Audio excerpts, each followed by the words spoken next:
రాహుల్ గాంధీ కన్యాకుమారి నుంచి కశ్మీర్ వరకు 150 రోజులు మండు టెండల్లో మంచు కొండల్లో పాదయాత్ర చేస్తూ తండాలలో గూడాలలో మారుమూల పల్లెల్లో పేదవాళ్లను కలుస్తూ వాళ్ళ గుండెల్ని తడుతూ వాళ్ళందరి ఆలోచన విని ఈ దేశానికి ఒక మాట ఇచ్చిండు.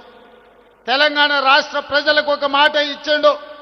తెలంగాణ రాష్ట్ర ప్రజలకు విజ్ఞప్తి చేసిండు. తెలంగాణ రాష్ట్రంలో మీరు కాంగ్రెస్ పార్టీని అధికారంలోకి తీసుకురండి, నా బాధ్యత మీకు 42% రిజర్వేషన్లను చట్టం చేసే బాధ్యత 100 సంవత్సరాల నుంచి వాయిదా పడుతున్న జనగణనలో కులగణన తెలంగాణ రాష్ట్రంలో చేస్తాము అని రాహుల్ గాంధీ గారు 4 కోట్ల తెలంగాణ ప్రజలకు మాట ఇచ్చిండు.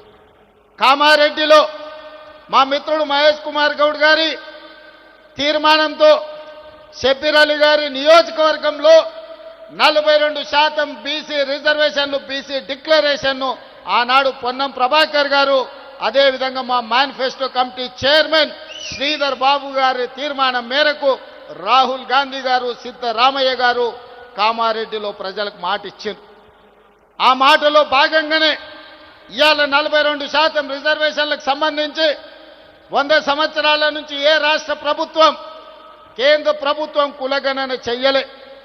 నాకు తెలిసి ఉమ్మడి రాష్ట్రంలో 16 మంది, తెలంగాణ రాష్ట్రంలో చంద్రశేఖరరావు గారు, మొత్తం 17 మంది ముఖ్యమంత్రులు 70 సంవత్సరాలలో ఈ దేశం మొత్తం లెక్కేస్తే ఒక 300 మంది ముఖ్యమంత్రులైన ఈ దేశంలో వివిధ రాష్ట్రాలకు 300కు పైగా ముఖ్యమంత్రులు ఎవరు చెయ్యని సాహసం, ఎవరు చెయ్యని కులగణన తెలంగాణ రాష్ట్రంలో నా మంత్రివర్గ సహచరులు